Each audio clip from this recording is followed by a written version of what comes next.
Bienvenue dans Octobre Obscur, jour 29.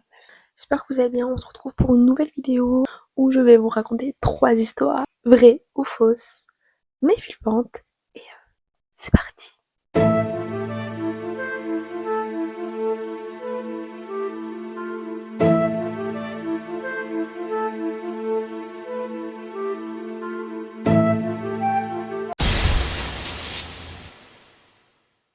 Au nord de Prague, caché au milieu de forêts sombres et de collines escarpées, se dresse le château de Houska.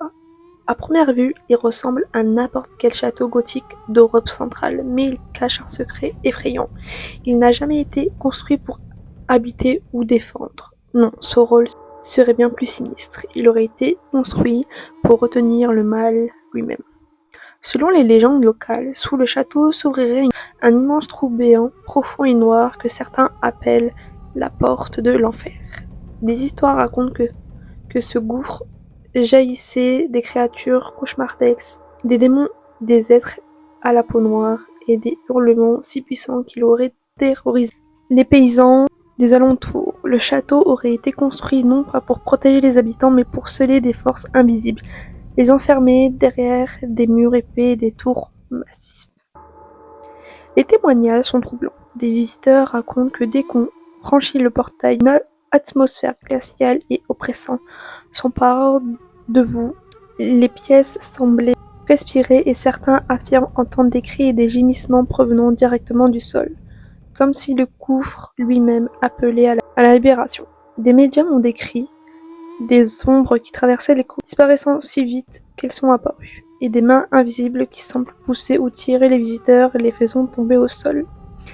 Les habitants du coin, eux, évitent la forêt la nuit. Ils racontent que le bétail disparaît parfois sans laisser de traces, et que des formes sombres et rapides ont été aperçues rôdant autour du château.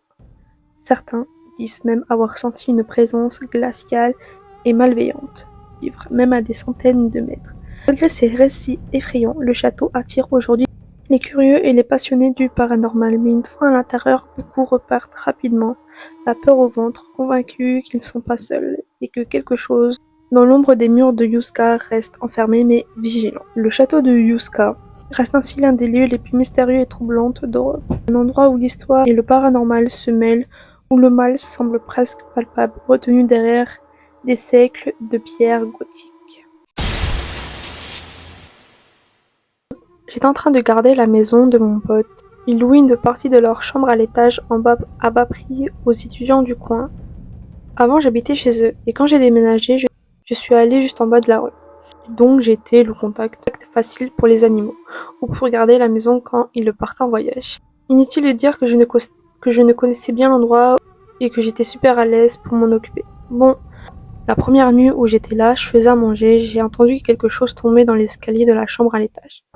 On aurait dit une boîte remplie de livres, genre c'était super bruyant. L'escalier de la chambre à l'étage est fermé par une porte, et je n'étais pas sûre que le locataire actuel soit là. Alors j'ai frappé et demandé s'il allait bien. Je n'ai pas eu de réponse, alors j'ai crié que j'allais monter pour voir. J'ai ouvert la porte et l'escalier était vide, pas de boîte, rien. Je suis montée à l'étage, il n'y avait pas de locataire, je n'ai rien vu qui était déplacé. J'étais confus, mais j'ai mis ça sur le compte de mon imagination. Quelques nuits plus tard, je me préparais pour aller me coucher. Je dormais dans la chambre d'amis en bas. Il y a une lumière sur un radiateur qui s'éteint quand quelqu'un l'ajuste. Il y a aussi une porte coulissante. J'étais au lit, j'avais la lumière allumée et quand j'ai entendu des pas à l'étage, comme des bruits de talons pointus, et ça faisait un motif en forme de 8. Dans la chambre à l'étage, il était encore assez tôt, peut-être 20 heures. Et j'ai envoyé un texto au locataire pour lui dire que j'étais en bas et de lui faire savoir qu'il faisait trop de bruit.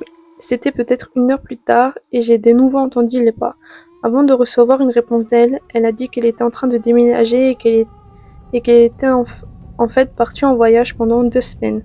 Donc, elle n'était pas chez elle à ce moment-là. Les pas se sont arrêtés soudainement et après quelques secondes, la lumière coulissante dans la chambre s'est lentement éteinte. J'ai eu 1 seconde ou 2 de silence avant que la porte coulissante de la chambre ne fasse un bang énorme et ne commence à se balancer sur la barre coulissante sur laquelle elle était. On aurait dit qu'une personne l'avait frappée de l'autre côté.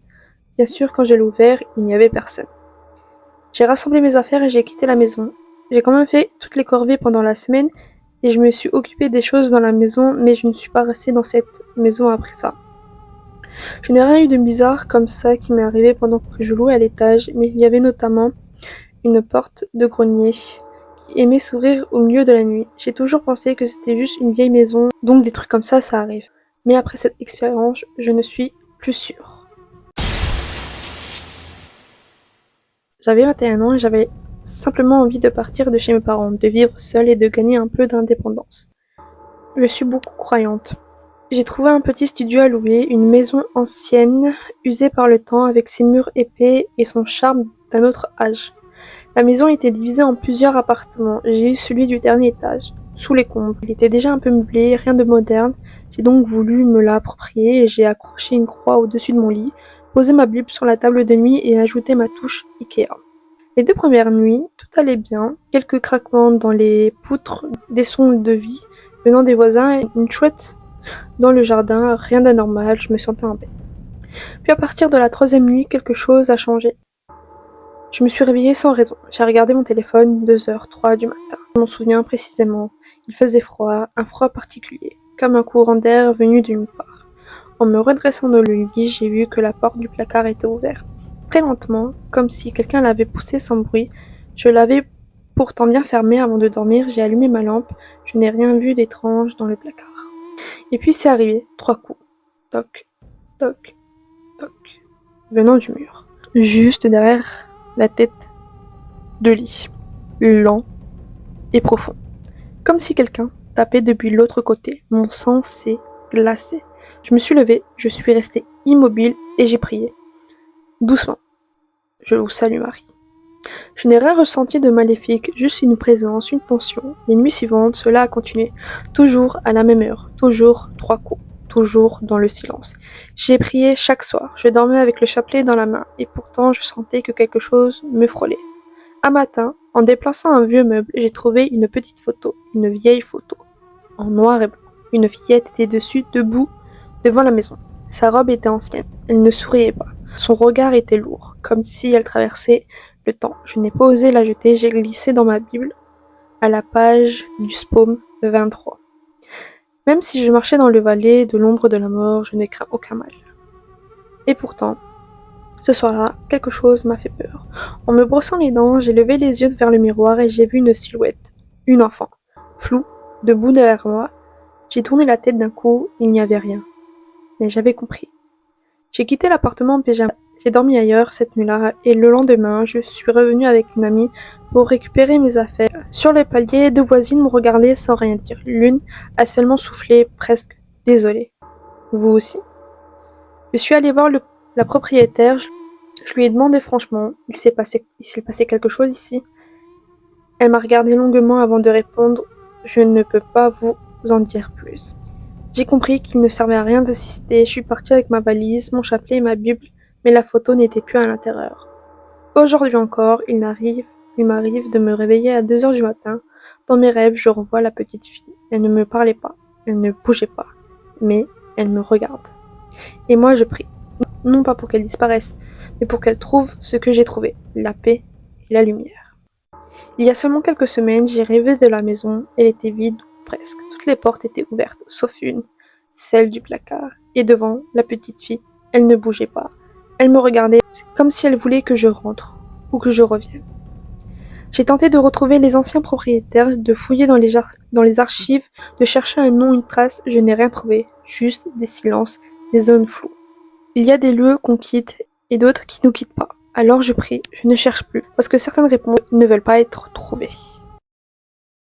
J'espère que ces 3 histoires vous auront plu. Dites-le moi en commentaire, likez, partagez, abonnez-vous. Et je vous fais de gros bisous et je vous dis à demain. Bisous.